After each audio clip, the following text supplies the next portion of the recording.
Seseorang yang akan diangkat derajatnya oleh Allah Subhanahu wa taala dengan derajat yang tinggi akan menghadapi hambatan-hambatan yang tidak mudah. Jadi Nabi Yakub sebetulnya mengingatkan kepada Yusuf, Ananda, kamu ini akan diberi kedudukan oleh Allah. Ingat betul, sepanjang Allah mengangkat seorang hamba, maka akan ada ujian yang menyertainya. Tafsir terbaiknya Quran surah kedua ayat 214. Quran surah 2 ayat 214. Paling kanan sebelah bawah. Tahan sebentar. Saat dikisahkan itu Yusuf masih kecil atau sudah dewasa? Masih kecil. Antum lihat? Belum. Tahu dari mana? Allahu a'lam. Quran memosisikan Yusuf dalam kondisi saudara yang paling kecil dengan adiknya Bunyamin. Artinya yang lain lebih tua, lebih kuat, dan lebih mudah untuk bisa mengondisikan berbagai hal. Kalau dikisahkan itu pada saat awal, perhatikan, bisa muncul kecemburuan pada yang lainnya. Bisa muncul kemudian dendam di yang lainnya. Bisa muncul kemudian diakumulasikan jadi makar untuk mencelakai Yusuf. Bapaknya paham, kalau anak saya kemudian dari kecil sudah cerita seperti ini, dia belum punya kekuatan untuk mengatasi itu semua. Maka di sini ada gambaran pada kita yang pertama, kalau antum sedang dibimbing oleh Allah menuju kedudukan yang tinggi, maka sadarlah teman-teman, saat yang bersamaan antum tidak akan sunyi dari rintangan-rintangan sekitaran. Catat itu baik-baik. Anda kedudukan biasa, naik luar biasa, maka hambatannya itu akan semakin meningkat, tidak sama dengan sebelumnya. Anda orang kecil, diuji dengan ujian kecil.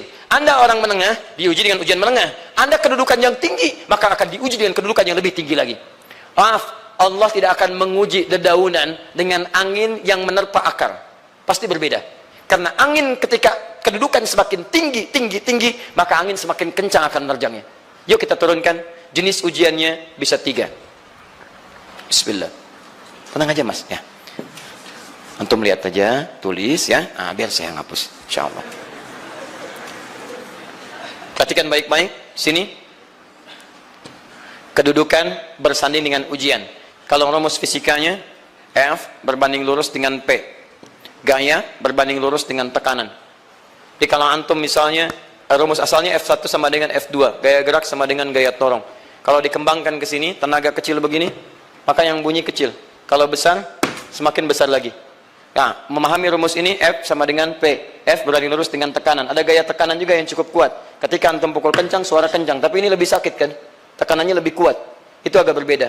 Itu dalam persepsi positif. Dalam persepsi negatif juga bisa. Gaya berbanding lurus dengan tekanan. Semakin orang banyak gaya, semakin tertekan hidupnya. Ya? Tanya. Sekarang lihat sini. Rumus ini kalau kita turunkan lewat ayat, am hasibtum an tadkhulul jannata. Apakah Anda akan duga begitu mudah masuk surga? Walamma yatikum matalul ladzina khalau min qablikum. Sementara Allah belum menguji Anda seperti orang dulu yang dijamin surga mendapati ujian. Apa jenis ujiannya? Ini manhaj hidup kita dan kita berhenti di sini. Maaf, saya mungkin hanya 5 ayat dulu untuk hari ini ya. Massathumul ba'sa. Ujian pertama disebut dengan ba'sun. Jamaknya ba'sa. Ba'sa. Ini masih ringan. Misal, jarang ke masjid, sekarang mulai ke masjid. Begitu antum ke masjid, Allah kasih ujian. Sesuai dengan kadar niat antum. Kasih ujian gerimis. Ke masjid gak? Itu ba'san. Begitu antum ke masjid, orang Arab katakan, nazil matar. Turun hujan. La ba's, la ba'sa, la ba'sa. Gak ada masalah. La ba'sa. Tidak ada masalah. Serap ke dalam bahasa Indonesia lewat labas. Labas lewat. Ringan. Berarti kalau antum diuji dengan yang ringan, maka antum kadarnya masih ringan, akan dinaikkan kepada yang menengah. Akan yang menengah. Hati-hati betul.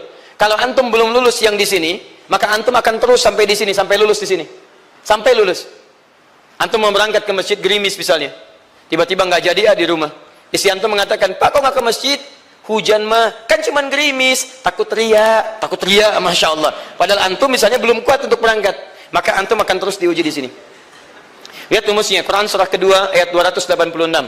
La yukallifullahu nafsan illa, Allah tidak akan pernah menguji seorang hamba di luar kadar kemampuannya.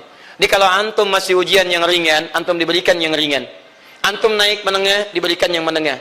Antum naik lagi level tinggi, diberikan ujian yang berat. Menengahnya disebut dengan darrun. Waddarra, dari ba'sun jadi darrun. Jamaknya darra. Sudah menyakiti fisik. Kena fisik. sudah melukai. Hujannya makin deras. Ya. Kalau dalam kehidupan, yang ini mungkin celaan biasa. Duh, sudah berubah ya. Masya Allah. Sekarang jilbabnya sudah panjang. Masya Allah. Duh, semakin panjang ya. Yang ingin Batman ya. Masya Allah, udah banyak. Begitu sudah mulai pakai cadar, ninja. Oh, Masya Allah. Dorla, sudah nggak enak ke fisik. Dorlun. Lihat rumusnya ya. Lihat rumusnya baik-baik. Ini lebih menenangkan pada jiwa. Ketika Anda dalam level-level seperti ini artinya Allah sedang menaikkan iman Anda dalam level yang lebih tinggi lagi. Jadi ketika ada celaan menghunjam dalam lisan seseorang, sudah mulai menyakiti, itu sebetulnya pengakuan dari Allah lewat lisan orang itu, bahwa Anda sedang diangkat keimanan pada tingkat yang lebih tinggi. Ada yang mengatakan, kamu kenapa sih pakai jilbab begitu? Yang biasa aja kali. Mah, yang iman biasa sudah banyak. Saya ingin menampilkan keimanan yang luar biasa. Supaya dengan iman itu saya lebih mendoakan mama. Saya menampakkan amalan-amalan, mudah-mudahan pahalanya bisa buat mama. Masuk dengan bahasa yang baik. Masya Allah. Jadi kalau antum bisa melawan hal-hal demikian dengan bahasa yang indah, itu nyaman kepada jiwa. Kadang-kadang ada kalimat-kalimat yang tidak perlu pakai dalil, teman-teman sekalian. Kembalikan ke sini. Terakhir, wazulzilu zilzal. Zulzilu zilzal. Gempa. Goyang. Dia ada ujian yang bisa menggoyangkan diri kita. Membuat gempa hati kita. Antum sudah nggak kuat, kadang-kadang jalan sempoyongan, cuman hati kita kayak kena goncangan, diserang sini, nggak bisa tidur, nggak bisa makan, tawarin ini susah, itu susah. Wazulzilu. Bahkan hatta yaqula Rasulullah walladzina amanu ma'ahu mata nasrullah. Sampai-sampai Rasul SAW, bahkan orang-orang beriman, bahkan yang setelahnya bisa mengatakan, kapan ini berakhir? Akan tiba masa Anda mengalami satu situasi sampai Anda mengatakan, kapan berakhirnya yang seperti ini? Serang. Perhatikan, jika Anda berada pada level ini, saya ucapkan selamat kepada Anda. Karena Anda akan diangkat pada kedudukan yang tertinggi di antara sekian ujian yang ada. Zuzan. Artinya Allah akan naikkan Anda pada derajat yang tinggi. Karena hukum ujian tadi, la yukallifullahu nafsan illa wus'aha. Allah nggak akan menguji seorang hamba di luar batas kemampuannya. Jadi kalau Anda sudah dipandang oleh Allah siap menerima yang ini, maka Anda akan diberikan zilzal. Kalau Anda nggak mampu, Anda hanya akan diberikan darra atau ba'sun. Dimohon maaf, kalau di antara jamaah yang hadir saat ini, Anda merasa sedang punya masalah yang berat, membuat hati Anda goyah, saya ucapkan pada Anda, dari sekian hamba Allah yang ada di muka bumi, cuman Anda yang diberikan itu. Artinya Allah akan mengangkat derajat Anda. Ayo bahagia. Dan yakinlah, bukan orang lain yang dititipkan, Anda yang diberikan. Allah percaya pada Anda, kenapa Anda tidak yakin? Bukan orang lain. Jadi mustahil Allah memberikan ujian berat kalau Anda nggak sanggup. Karena cuma Anda yang sanggup, Anda yang dikasih. Makanya jangan mengeluh. Jangan katakan, ya Allah, kenapa saya, Allah? Why me? Kata Allah, why not? Kamu yang bisa. Yang lain tidak. Dan tanpa harus Anda menuliskan status. Memang cuma saya yang sanggup. Oh, Masya Allah. Gak usah. Sadari. Kalau bukan sayang, Allah itu punya sifat adil. Nggak mungkin menukar sesuatu di luar kadarnya. Antum tahu cicak? Halo? Jangan katakan wallahu alam, cicak. Cicak, baik. Bagaimana aktivitasnya? Merayap. Di mana? Dinding. Apa makanannya? Nyamuk. Nyamuk bagaimana aktivitasnya? Terbang. Pertanyaan saya, di mana keadilan Allah menjadikan makhluk yang merayap makanannya terbang?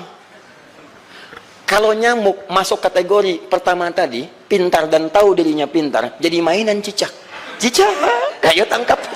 Cicaknya cuma merayap, dianya terbang. Beruntungnya nggak ada nyamuk yang jenius. Tapi yang paling hebat, perhatikan bagaimana lisan orang tua kita menanamkan kalimat-kalimat untuk menanamkan tauhidullah subhanahu wa ta'ala. Cicak diam merayap. Perhatikan, yang Allah tuntut pada cicak, merayap kamu. Walaupun cuma diam-diam. Lihat baik-baik, diam-diam merayap. Datang seekor, Masya Allah, ketika dia merayap, nyamuk datang. Lihat, bukan cicak mendatangi nyamuk, tapi nyamuk mendatangi cicak. Kalau cicak tidak merayap, mustahil nyamuknya datang. Allah hanya tunjukkan, kamu merayap ya, nyamuk datang. Sekalipun dia merayap, cuman diam-diam, nyamuknya datang. Jadi hukum Allah itu kalau dipatuhi, nikmat kehidupan. Cicak gak merayap, nyamuk gak datang. Cicak merayap, nyamuk datang. Datang seekor nyamuk. Setelah itu, silakan. Jadi kalau kita teman-teman ikuti hukum Allah, mau berat, alhamdulillah, mau ringan, alhamdulillah. Ya mau sedang, alhamdulillah. Begitu diangkat, artinya ada pengakuan dari Allah, iman kita akan diangkat.